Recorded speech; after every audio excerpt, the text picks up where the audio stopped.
Using a bank to save your money, it isn't making you wealthy, it's actually keeping you poor. If you cut out the bank as a middleman, you can earn interest rather than pay it, and get tax advantages without locking your money away till 59 and a half. You can either make the bank more money or make that money for yourself. See, you can earn interest rather than pay it, and you won't have to rely on banks to lend you money. You can do this by building your own family bank. You can leverage the same tax advantage of the richest families. Plus, you can keep access to your money while never relying on the stock market performance to determine your financial outcomes. Now, I get it. Is this crazy? You may be saying that. Is this really possible? Can I have all of this? Can I really use my own bank and set up a family bank for the future? Well, if you live in the United States or Canada, here's some tricks you can use. This is going to help you create more liquidity. It's going to help you recover more cash.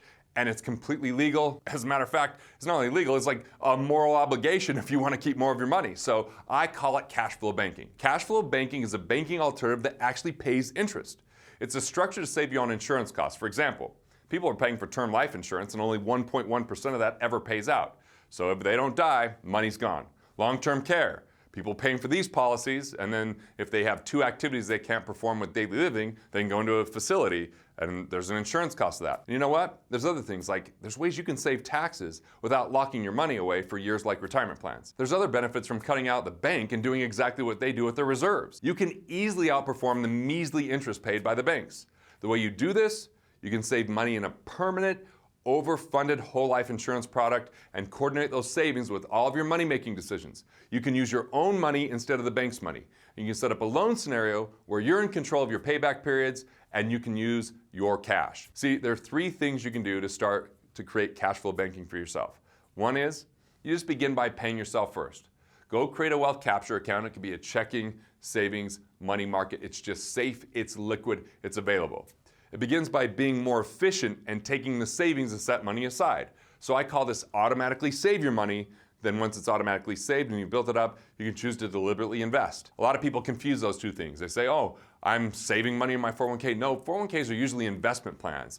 They're usually fueled by mutual funds and stocks that are volatile. Savings is liquid, it's available, and it's not going to go down. Sure, it's probably not going to beat inflation. You're not going to leave it there forever, but have enough that you've got peace of mind. Have enough that you've got staying power that if there's a financial incident, you can handle it. And have enough that you can eliminate certain inconsequential insurances and save that cash so it has an external benefit. So the objective is to find 15% of your income that's being lost because you overpay on tax, or overpay on interest, or maybe investment fees that don't support performance, or maybe insurance costs that come from duplicate coverages. The key is to build this peace of mind fund, create a habit of automatically saving, and eventually have that money transferred to your own banking system. So the second piece is, how do we find the money to find your bank? So you have investments, maybe it's a 401k, IRA, or something like that, and insurance policies that you might be able to get more out of. So what happens if you restructure your loans? Maybe you have a really short-term loan that you could pay off, or maybe you can lengthen it and lower the interest rate because you renegotiate the interest rate, or you use a better type of loan, like a car loan is going to be a lower interest rate than a credit card, or a mortgage is going to be a lower interest rate than a business loan. So what we want to do is find that cash to start funding your bank, because once we do, you can start earning interest on your money rather than just paying it to loans. See, we've got to understand though, there's always an interest cost. You either forfeit the right to earn interest when you pay cash, or you pay interest to a bank when you borrow. Never borrow to consume. Don't borrow not to get an asset and then you end up with debt. Instead, I'm just saying, what happens if you can start taking that cash that's lost to taxes and insurance and non-performing investments, and we can put it into your own banking system? See, if you have other money you're systematically saving that could do better here rather than a tax, rather than a normal savings account, you can start getting the tax benefits. You can get higher dividends in the cash value, or simply a place to send extra money to as you get the extra benefits. See, permanent insurance gives you accelerated benefit riders. What does that mean? It means that if you qualify for long-term care, they'll let you spend part of the death benefit while you're alive. You can even have your interest compounding inside of there when you access your money through the loan provisions, because they use your money as collateral, let it earn interest, and give you their money at interest. So you're not interrupting that compound interest curve. That could be a massive thing long-term. So if you want to find out how to set this up properly, and if you can actually do this for yourself, you go to cashflowbanking.com. There's certified specialists there, and you can set up an appointment. There's also some cool resources to look at.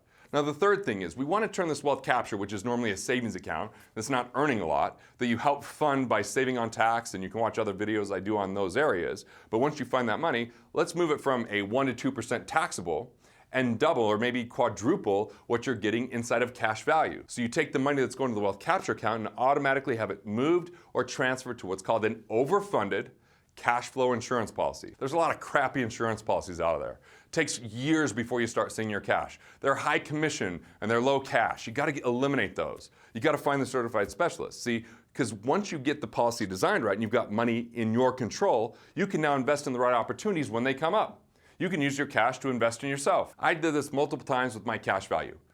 With Killing Sacred Cows, my book, I took $66,000 out and bought remnant rates so I could have Wall Street Journal ads and New York Times ads, which those would have been a six-figure cost, but because I had access to cash early, saved me money. Or I put in a production studio like what you see here so I could film videos. I used real estate down payments for my cash values and paid them back with the cash flow from the real estate. I bought a business back in 2014 with my cash values. And even in 2010, right after the recession, I paid off high interest rate credit cards because I had a PR firm and a lot of expenses that were coming up with Killing Sacred Cows from my cash value, saving interest and utilizing my own cash flow banking system. If you utilize cash flow banking and you get everything properly set up, you'll be able to pay for your kids' college or pay off loans and debt.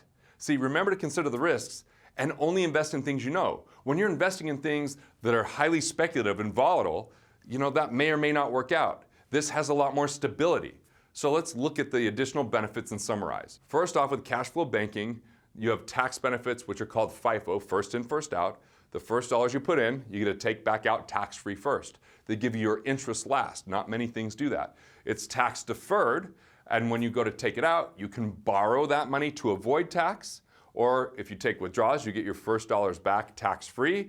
And if there's an outstanding loan when you die, it's subtracted from the death benefit and remains income tax-free. So that's a myriad of tax benefits. The next piece is there's provisions on cash flow banking and cash flow insurance called waiver of premium. If you're disabled longer than 6 months, they keep making the deposits for you. The accelerated benefit, where it allows you for long-term care, you can tap into that. That means you might eliminate those other costs and boost your returns.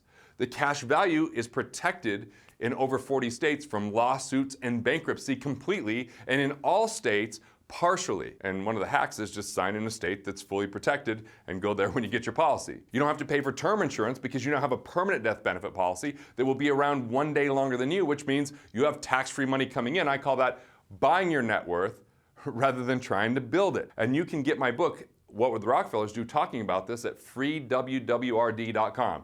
The download's on me. If you want a physical copy of the book, you cover the shipping, I'll cover the cost of the book, and I'll invest in you, right? We'll keep building this relationship. But look, you can either make the bank more money or make that money yourself. That's what cash flow banking is about. Using a bank to save your money, it isn't making you wealthy. The banks put their reserves or a portion of their reserves in cash value insurance that's designed with high cash and low commission. Don't stay poor, don't make them rich. If you cut out the banks as the middleman, you get to earn that interest. You get to keep that. You get the tax advantage without locking your money away. It's time for you to earn interest rather than pay it. Don't rely on banks to lend you money. Build your own family bank. Use the same tax advantage of the richest families and keep access to your money while never relying on stock market performance to determine your financial outcomes. Now, you have the knowledge to transform your thoughts into profits and build the life you love. If you're looking for more on this topic, check out my video on how to manage your money and 6 reasons why you're likely doing it wrong. You'll learn what to do with compound interest and high risk doesn't actually equal high return. I'll see you there.